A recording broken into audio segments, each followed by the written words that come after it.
Kalau sudah pakannya baik, tidak bisa keluar susunya, kemungkinan memang ada kelainan, jadi kekurangan hormon tertentu sehingga susu itu tidak bisa turun ke ambing yang sudah diproduksi di dalam tubuh, itu tidak turun ke ambing dan tidak bisa keluar lewat puting ya.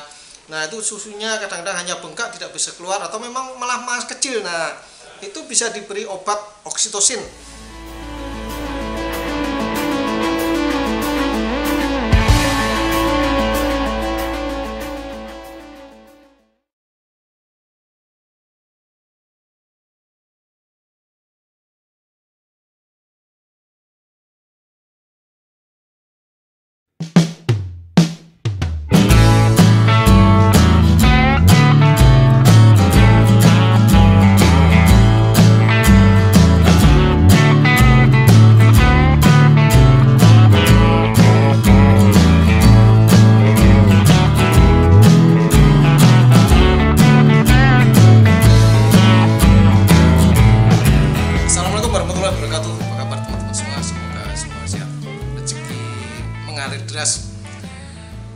Hari ini saya mau menjawab beberapa pertanyaan dari teman-teman YouTube di kolom komentar.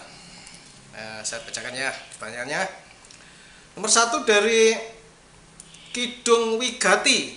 Mas Kidung, mohon izin bertanya Pak Dokter, kambing saya kondisi bunting 2,5 bulan, namun sudah terserang mastitis.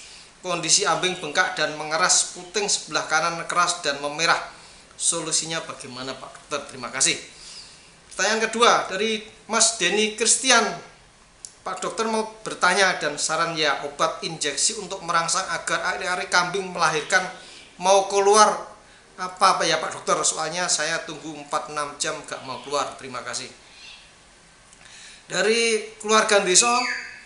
Assalamualaikum Dok, saya pemula beternak kambing koploh. Dulu saya cuma mau melihara kambing Jawa Pak, tapi kok semua kambing koploh kalau melahirkan gak ada susunya ya Pak. Beda sekali dengan kambing Jawa yang banyak susunya. Solusinya gimana ya Pak?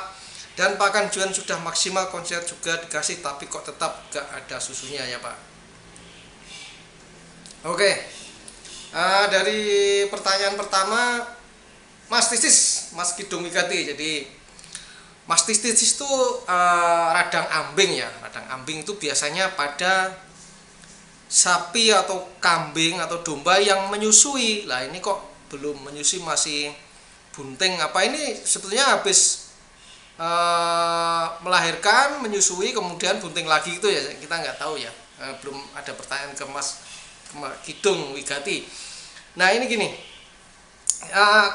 permasalahan di mastitis itu biasanya masalah higien maupun sanitasi, jadi kan masalah kebersihan. Jadi sebelum, kalau sapi perah kan sebelum merah terus nanti desinfeksi dulu, kemudian baru diperah, kemudian setelah akhir perah didesinfeksi lagi. Kemudian kandangnya juga harus bersih, selalu bersih, tidak ada kutu-kutunya, tidak ada penyakit-penyakitnya gitu ya. Jadi kalau sudah sakit gimana? Ya kalau sudah sakit dicek dulu apa itu, karena ini kan memang belum menyusui ya. Apakah ini benar-benar karena radang ambing karena akibat susunya, kemudian ada banyak bakteri-bakteri Streptococcus, Staphylococcus ataupun Escherichia coli yang menyerang ambing, atau penyebab yang lain.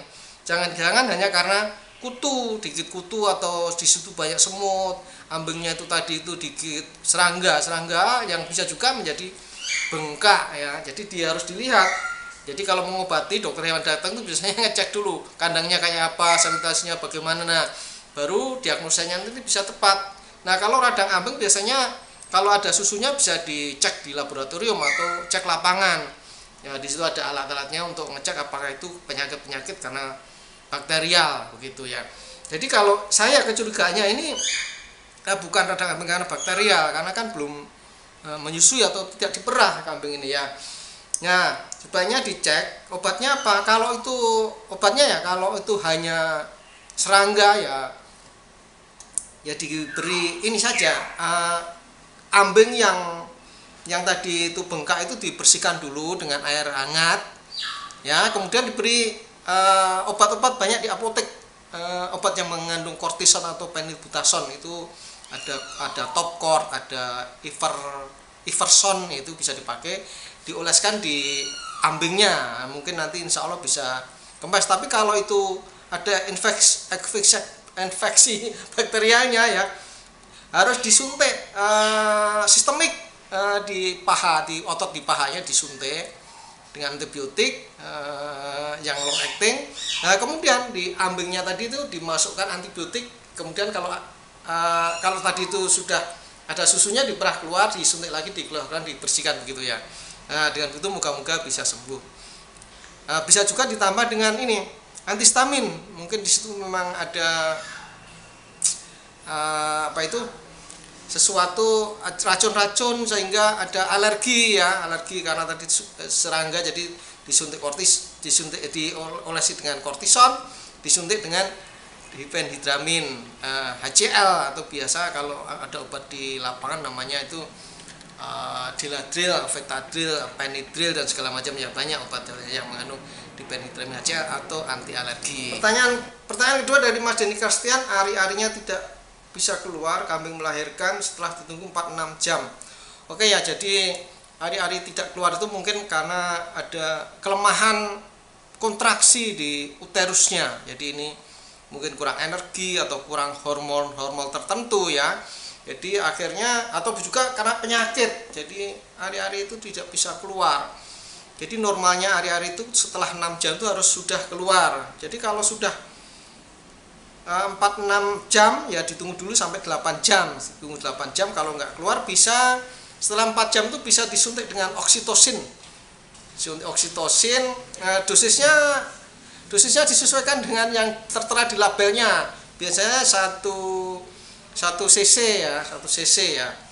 Kalau melahirkan 1 cc, kalau untuk agar bisa tadi mengeluarkan air susunya bisa setengah cc. Jadi kadang-kadang air susu itu tidak bisa keluar karena kekurangan hormonal. Jadi bisa disuntik oksitosin. Nah, kalau sudah disuntik oksitosin tidak juga bereaksi, harapannya sih tadi disuntik oksitosin itu hari-harinya keluar. Tapi kalau tidak keluar juga, setelah 2 atau 3 hari ya, 2 hari, setelah 2 hari itu bisa dirokok ya, dikeluarkan manual sedikit-sedikit. Nah, kalau dalam 10 menit tidak keluar, dibiarkan dulu, kemudian dirokok lagi setelah sehari.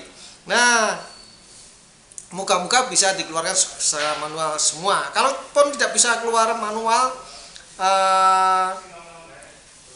sebaiknya dikasih antibiotik secara sistemik, disuntik di pahanya, di dalam otot, dan kemudian di dalam ari-arinya itu, di uterusnya, di saluran reproduksinya tadi dimasukkan antibiotik ya. Biar kalau ada penyakitnya, infeksi di situ, penyakitnya akan mati. Nah, harapannya ari-ari yang tertinggal di situ akan terserap secara fisiologis ke dalam tubuh. Nah, tadi gimana? Apakah akibatnya? Akibatnya itu banyak ya. Kalau memang ari-ari tidak bisa keluar, bisa karena itu kan mengganggu tubuh ya. Sudah dianggap benda asing, itu akan ada reaksi demam, kemudian ya tentu saja hewan tadi ada masuk makan. Nah, kalau itu berlanjut bisa terjadi kematian.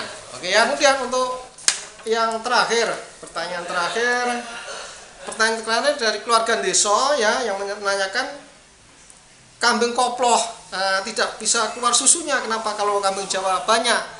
Lah, ini kalau pengalaman saya ini malah kebalik. Kambing koploh itu kan kambing yang telinganya panjang, itu biasanya peternakan Etawa atau kambing Etawa. Jadi itu kambing yang diambil susunya. Lah, kalau ternyata keluarga Deso ini beternak kambing koploh tidak keluar susunya, itu namanya anomali atau kelainan. Nah, sebaiknya apa yang dilakukan? Nah, untuk biar produksinya susunya baik itu kan pada saat bunting dan pada saat mau melahirkan itu pakannya harus bagus. Nah, pakannya berkualitas, hijauannya harus bagus. Kalau ini kambing kan harus diberi pakan leguminase ya. Leguminase itu bisa kaliandra, bisa daun lantoro, banyak daun apa itu, daun turi ya, daun turi itu dikasihkan, juga dicampur dengan rumput-rumput, odot, pakcong yang dicoper. Jadi harus banyak jenis hijauan yang diberikan, jangan satu jenis saja ya. Kemudian juga harus diberi konsentratnya bisa diberi bekato, onggok, jagung, tumpi kedelai atau bungkil kedelai, bungkil jagung, dan banyak ya pakan-pakan yang lainnya yang banyak mengandung protein. Kalau sudah pakannya baik, tidak bisa keluar susunya, kemungkinan memang ada kelainan, jadi kekurangan hormon tertentu sehingga susu itu tidak bisa turun ke ambing yang sudah diproduksi di dalam tubuh, itu tidak turun ke ambing dan tidak bisa keluar lewat puting ya. Nah itu susunya kadang-kadang hanya bengkak, tidak bisa keluar, atau memang malah masih kecil. Nah itu bisa diberi obat oksitosin. Oksitosin itu membantu menurunkan susu secara fisiologis ke dalam ambingnya. Itu secara sederhananya begitu ya. Nah, diberi berapa, kira-kira setengah cc sampai 1 cc itu menurut pengalaman, dan coba dilihat aja di labelnya seperti apa dosisnya begitu. Dan kalau ada teman-teman yang punya pengalaman yang lain yang berbeda, tolong ditulis di kolom komentar, itu akan menambah wawasan saya. Saya ucapkan kepada semua subscriber, viewer, komentator, terima kasih, dan saya doakan semoga semua sukses dan sehat selalu.